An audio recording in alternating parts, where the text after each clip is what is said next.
This presentation introduces the anatomy of the small and large intestines. The intestinal tract is made up of both the small and large intestines. The purpose of the intestinal tract is absorption. There are three structures that increase the surface area of the small intestine to aid in absorption: plicae circulares, villi, and microvilli. The plicae circulares, or sometimes just called circular folds, are permanent folds of the mucosa and submucosa. The villi are finger-like projections of the mucosa. As we see in this picture, these large folds are the circular folds, or plicae circulares, and then the little tiny projections are the villi.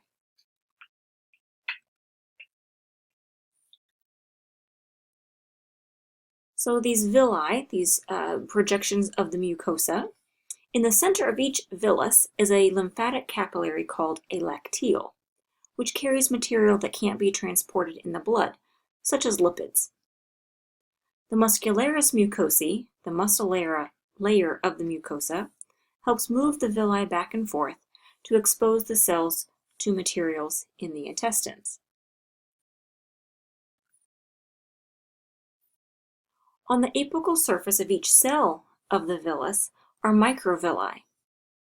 The cell membrane of the simple columnar cells has many enzymes called brush border enzymes that break down material that come in contact with the microvilli so they can be transported across the epithelium and into the bloodstream.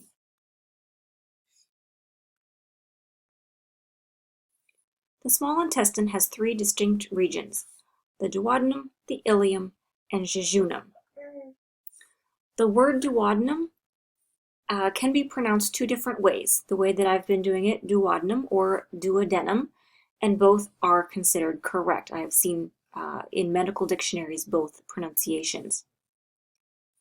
In this picture, we can see the regions in different colors. The duodenum is the first region, and it's about the first 10 inches or so of the small intestine.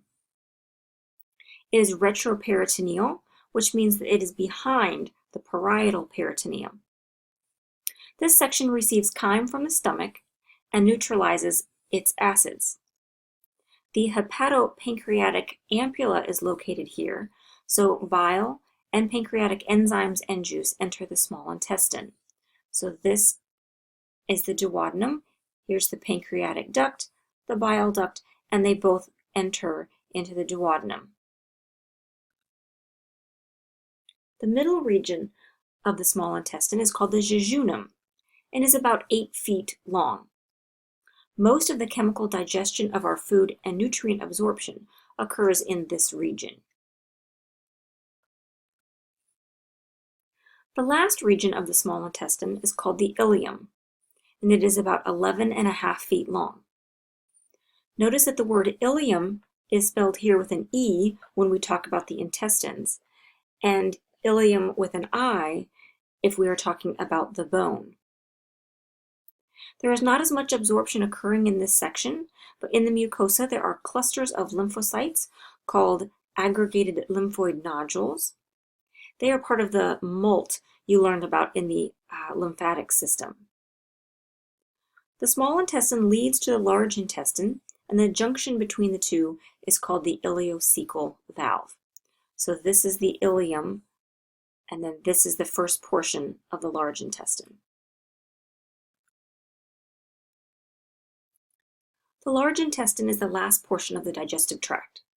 It is also broken up into several different sections, and I think of them like a picture frame surrounding the other abdominal organs. The first region is called the cecum. This is a small pouch that hangs inferior to the junction with the small intestine. That junction is called the ileocecal valve. Ileo for the last portion of the small intestine, and cecal for the first portion of the large intestine.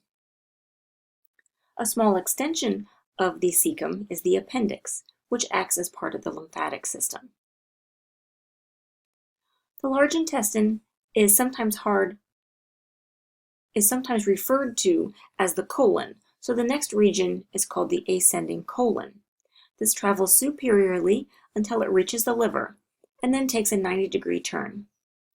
This turn is called either the hepatic flexure or the right colic flexure. So this little portion here is called the cecum. Here's the appendix, and then this is the ascending colon, and this curve right here is the hepatic or right colic flexure.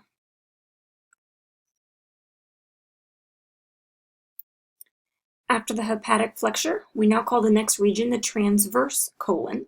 This crosses the abdomen to the left and ends at the left colic flexure, or sometimes called the splenic flexure.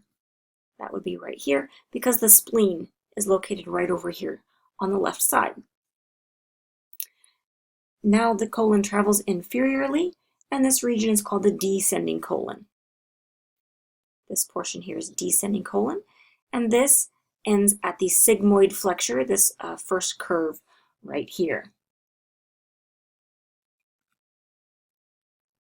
Sigmoid means resembling an S, and so here is the sigmoid colon, this portion here, that's kind of curved like an S. And that leads to the rectum. The rectum is the last 6 inches or so of the digestive tract, and it is a temporary storage place for feces before they leave the body. Some other features that we see in the large intestine include fatty appendices, or sometimes called omental appendices, and that's these little structures here, these little fatty deposits. Normally, the muscularis externa has 2 layers, the inner circular and outer longitudinal layers. In the large intestine, the outer longitudinal layer narrows down to a thin band on either side called the Tinea coli, and that's this band here. We would see it over on the other side as well. Because of the background muscle tone of this band of muscle, the large intestine has what looks like pouches called haustra. So that's these little pouches. Each one of these pouches is called a haustra. Recall that material moves through the intestinal tract through the process of peristalsis, which is wave-like contractions of the smooth muscle. A few times a day, we experience what are called mass movements, which are powerful movements, contractions of all of the intestine which moves feces into the rectum. Histologically, the wall of the large intestine is thinner than the wall of the small intestine, and there are no villi because not much absorption occurs in the large intestine. The epithelium has many mucus cells, and the submucosa has what are called intestinal glands. As the feces are compacted due to water being reabsorbed, the mucus reduces friction. There is no new digestion taking place from enzymes in the large intestine, but the normal intestinal bacteria will feed on the indigestible carbohydrates.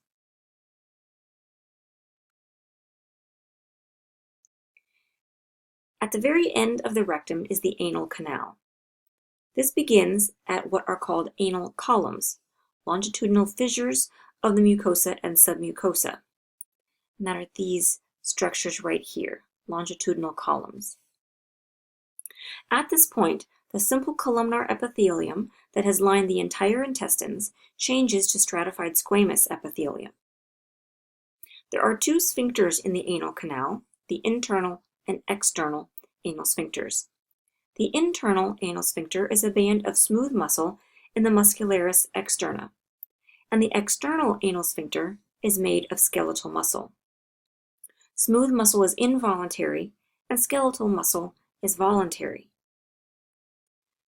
This band here at the end right here would be considered the internal anal sphincter, and then this portion here is the external anal sphincter. The anus is the opening to the outside of the body. There is not a lot of absorption that takes place in the large intestine, with the exception of water and vitamins. About 1 liter of water is absorbed through the intestinal wall. Vitamins K, B5, and biotin which is one of the B-complex vitamins, are made by the bacteria in the intestines, and so they are also absorbed here in the colon. Feces leave the body in response to the defecation reflex. There is a short reflex and a long reflex. The short reflex is caused by distension of the rectum or stretching of the rectal wall. This triggers peristalsis in the rectum only. Sorry about that. Feces leave the body in response to the defecation reflex. There is a short reflex and a long reflex. The short reflex is caused by distension of the rectum or stretching of the rectal wall by feces after a mass movement. This triggers peristalsis in the rectum only. That's why it's called a short reflex, or sometimes called a local reflex. The long reflex involves the central nervous system and will trigger the mass movements of the entire large intestine, moving feces toward the rectum. For defecation to occur, the internal anal sphincter must relax. This causes an involuntary contraction of the external anal sphincter. Then the person must voluntarily relax the external sphincter in order for defecation to occur.